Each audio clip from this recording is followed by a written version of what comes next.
The following may not be suitable for all audiences. Viewer discretion is advised. Burnt body found may be that of a man who worked with the brother of Sharon Sukhdeo. A burnt body found in Chaguanas last week may be that of a man who worked with the brother of slain Chaguanas car dealer Sharon Sukhdeo. The family of Andy Singh, 27, who went missing June 2, suspect that the body may be his. Singh was picked up at his home at Flamingo Avenue, Chaguanas, around 7 p.m. by someone driving a white Toyota Aqua. On June 3, police responded to a report that a vehicle was seen on fire at Connector Road, Charleville. At the scene, officers found a body burnt beyond recognition outside of the vehicle. Singh's brother, Ravi, 29, said in a telephone interview on Monday, "This is hard on my parents. They are crying every minute. The only thing they could do is cry. Nobody called for any ransom or anything. We do not know what happened." Ravi said he went to the Forensic Science Center hoping to identify the body, but was told by officers that according to COVID-19 protocols, the results of a COVID test on the body must first be obtained before the process of identification is carried out. Ravi said that although police told the family that the body was burnt beyond recognition, he was hopeful that there was an identifying mark that could be recognized. The police said we would not be able to recognize anything, but he had plenty of tattoos, so we will still go to see if we could recognize anything to identify the body. Otherwise, they will do a DNA test for identification, Ravi said. The brother said Singh hadn't received any threats on his life. He worked with Sharon's younger brother Sean for years. He did not have any incidents at his workplace, even when it started to have the shootings. But nobody ever threatened him or came around him. He felt safe. The incidents didn't have anything to do with him. Nobody threatened him, said Ravi.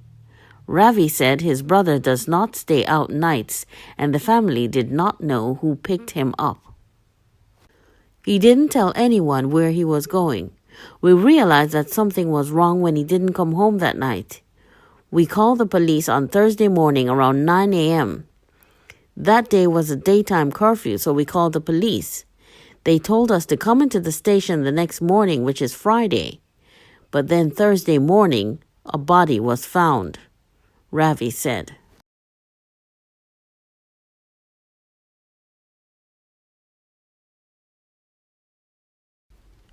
Tobago man wanted for sexual assault of estranged wife. Police are searching for a Tobago man who sexually assaulted his estranged wife in a washroom on Sunday. The police said the suspect is a businessman. A police report said that around midday, the victim went to the business place of her estranged husband to collect an item. Whilst there, he forced her into a washroom and sexually assaulted her. The victim reported the incident to the Crown Point Police, and WPC Dan accompanied the victim to the Scarborough General Hospital. Officers of the Sexual Offences Unit are continuing investigations.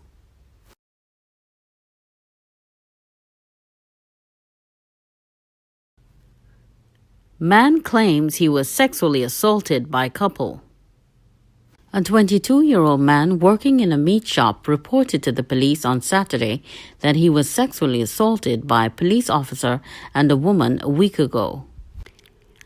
Police said that around 4:30 p.m. on Saturday, the man visited the St. James police station and made a report.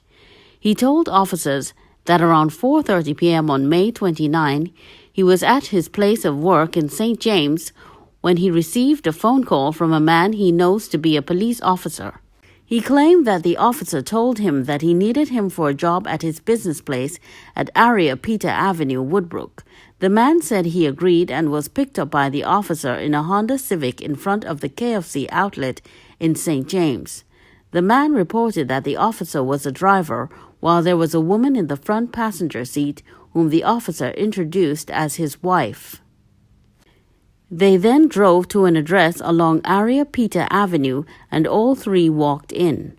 While there, the man said he was served 4 drinks of tequila, following which he said he felt dizzy. He said the woman then attempted to pull down his pants. When he attempted to resist, the policeman drew his firearm and pointed it at him.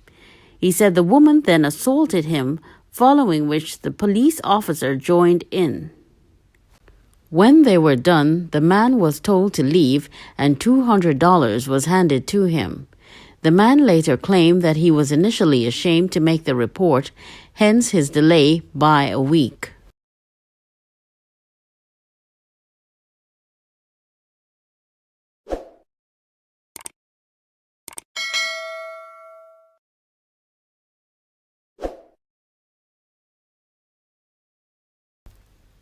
Man charged with the murder of author Bertil Alahar.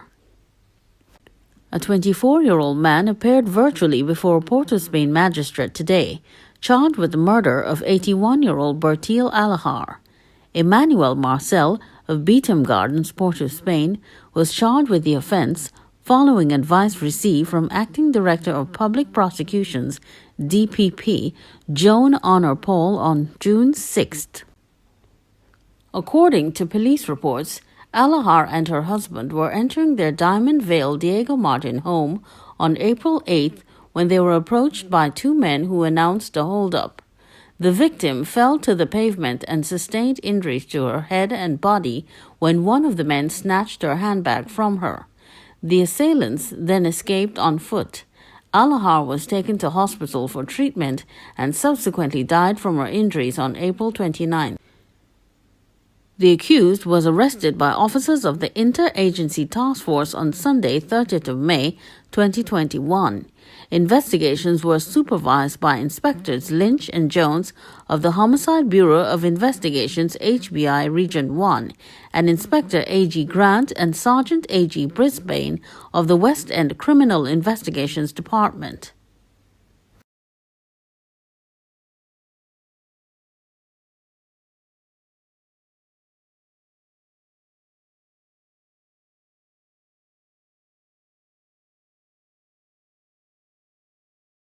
Missing woman found dead at home. The decomposing body of a woman was discovered in a Barataria home on Sunday. Samantha Williams, 29, was found at her home at Basement Extension, Upper 7th Avenue, Malik. A spent shell was discovered in the living room, police said. A police report said that Williams' body was discovered by her brother, who went to check on her as he had last seen her sometime in April. He told police that upon approaching the house, he got a foul stench. He used his key to enter the house, and upon approaching the bedroom area, he discovered his sister's body. Police were contacted and found Williams's body lying on her back, clad in a white nightgown and in an advanced state of decomposition. A district medical officer examined the body and had it removed to the Forensic Science Center for an autopsy.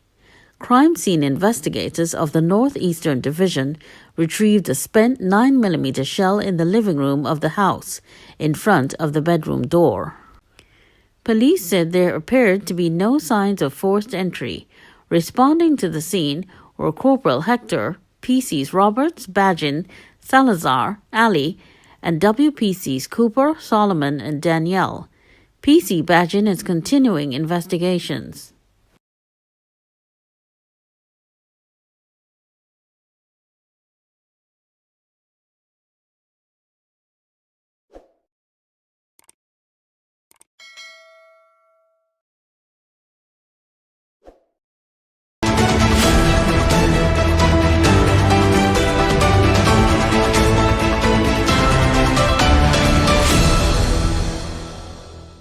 Eleven more people have been arrested over the past 24 hours for breaching the curfew stipulated under the current emergency powers regulations, according to the latest COVID-19 operations update from the police service.